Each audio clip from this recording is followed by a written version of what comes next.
శ్రీ గురుభ్యో నమః. ఈనాటి పంచాంగ కార్యక్రమానికి స్వాగతం.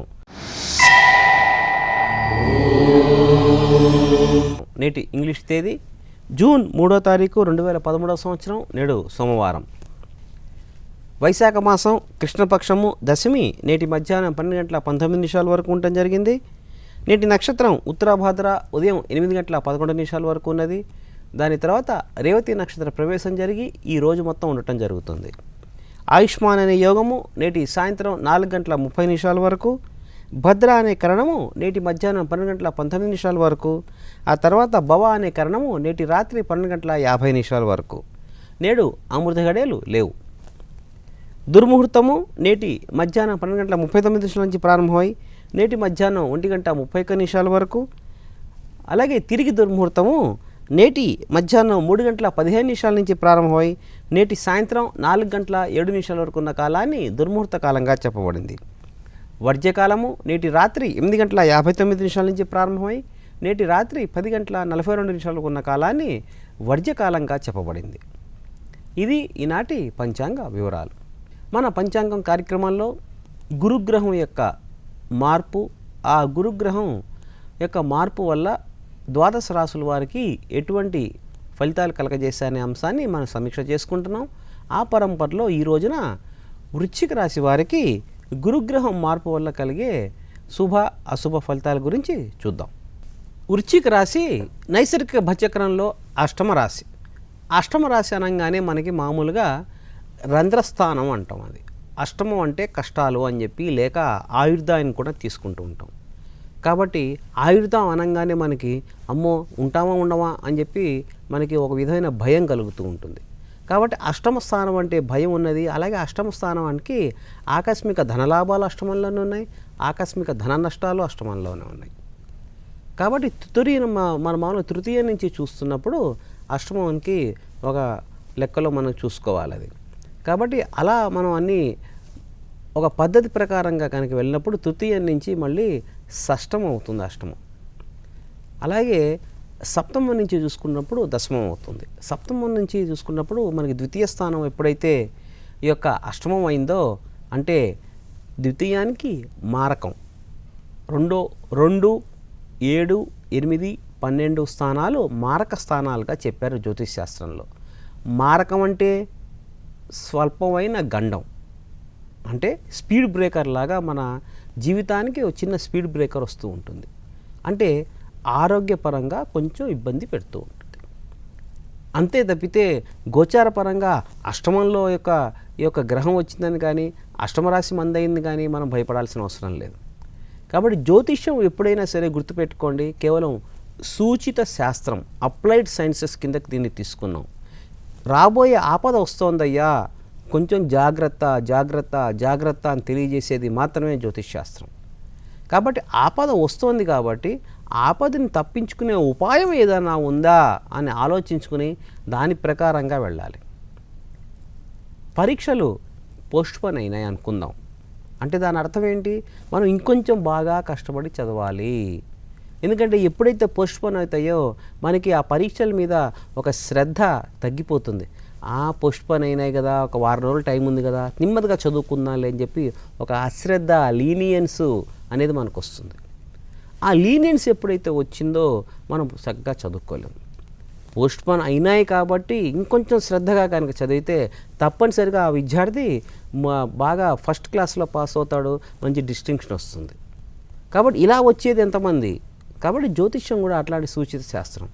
కాబట్టి వృశ్చిక రాశి వారు ఈ యొక్క మార్పు వల్ల, గురుగ్రహం మార్పు వల్ల అత్యంత జాగ్రత్తగా ఉండవలసిన రాశి మొత్తం ద్వాదశ రాశుల్లో మనం వృశ్చిక రాశిగా చెప్పవచ్చు.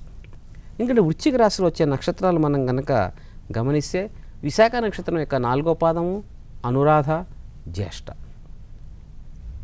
వీరికి మామూలుగానే వృశ్చిక రాశి అనేది ఆ వృశ్చికం అంటే తేలు. కాబట్టి బాగా దాచుకునే మనస్తత్వంతో వీళ్ళు కలిగి ఉంటారు.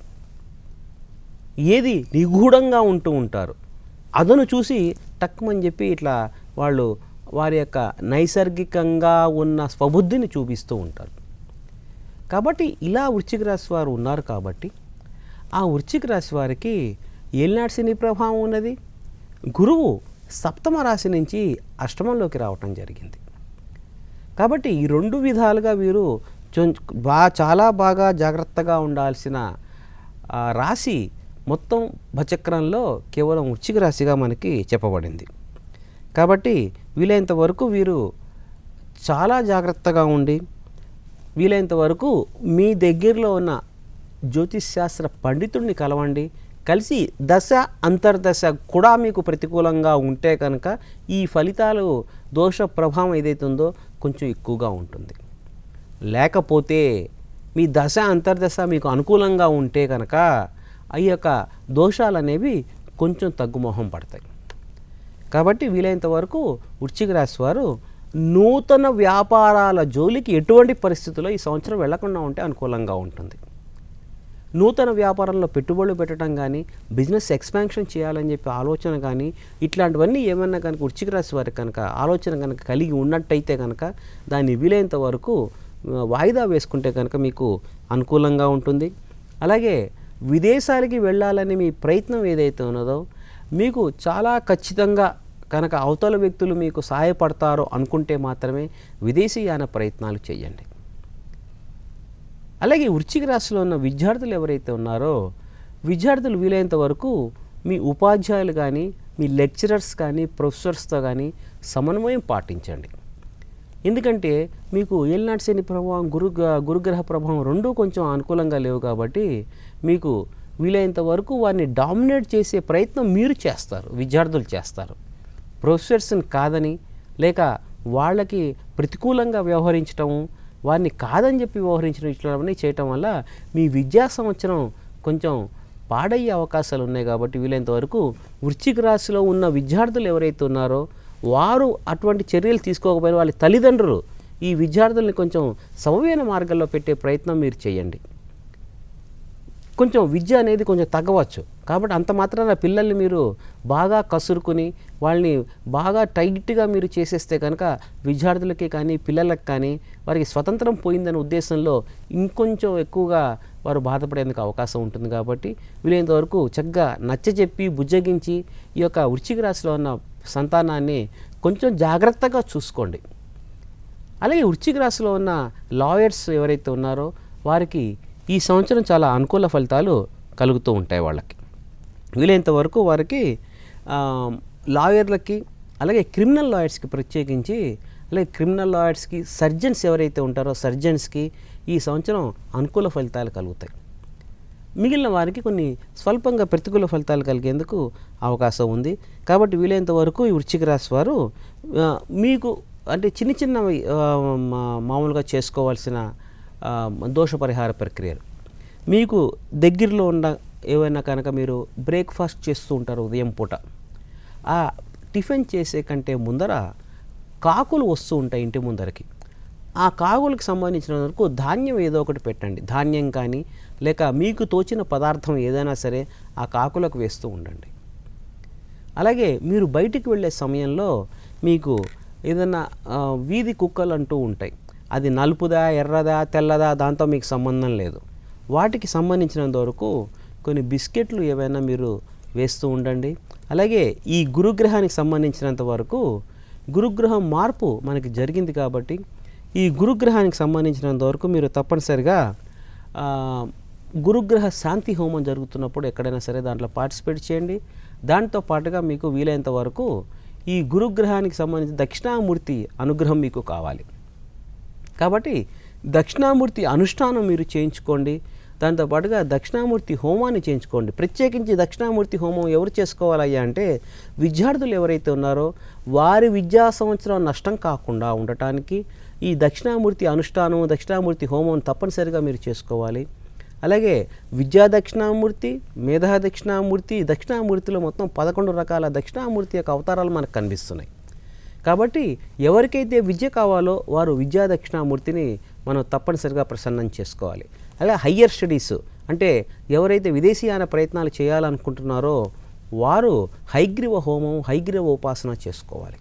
కాబట్టి ఇలా వివిధ రకాలుగా వ్యక్తులకి కాబట్టి ఇవన్నీ తెలియాలంటే మీ దగ్గరలో ఉన్న జ్యోతిషశాస్త్ర పండితులు తప్పనిసరిగా కలవాల్సిన రాసులు ఎవరైనా ఉండాలంటే ఈ యొక్క వృశ్చిక రాశి కూడా దాంట్లో ఒకటి.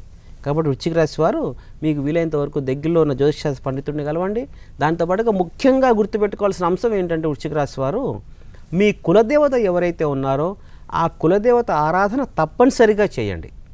ఆ కులదేవత పేరు చెప్పుకొని మీ ఇంటి ఆడబడుచుకు కానీ లేక మీకు తోచిన వ్యక్తికి కానీ చీర సారా ఇచ్చి వారిని సత్కరించుకోండి. లేక కులదేవత దేవాలయం కనుక మీకు అందుబాటులో కనుక ఉంటే ఆ కులదేవత దేవాలయంలో దీపాలు పెట్టండి. కాబట్టి వృశ్చిక రాశి వారు ఇట్లాంటి చిన్న చిన్న కార్యక్రమాలు చేసుకుంటే దాంతోపాటుగా మీ వ్యక్తిగత జాతకాన్ని తప్పనిసరిగా పరిశీలన చేసుకుని ఆ పరిశీలన ఈ గోచారం రెండూ సమన్వయపరుచుకుని కనుక మీరు దోష పరిహార ప్రక్రియలు కనుక చేసుకుంటే మీకు అన్ని విధాలుగా శుభం కలుగుతుంది. వృశ్చిక రాశి వారికి ఈ సంవత్సరం ఈ రెండు గ్రహాలు కొంచెం ప్రతికూలంగా ఉన్నాయి కాబట్టి వీలైనంతవరకు నిదానించి నిర్ణయాలు తీసుకోండి. ఆవేశపు నిర్ణయాలు, క్షణికావేశ నిర్ణయాలు ఎటువంటి పరిస్థితులు వృశ్చిక రాశి వారికి అనుకూలంగా ఉండవు. రేపటి పంచాంగ కార్యక్రమంలో మనం ధనుసు రాశి వారి గురించి ఫలితాలు, వారికి ఈ గురుగ్రహం మార్పు వల్ల కలిగే శుభ అశుభ ఫలితాల గురించి సమీక్ష చేసుకుందాం. స్వస్తి. సర్వే జనా సుఖినో భవంతు.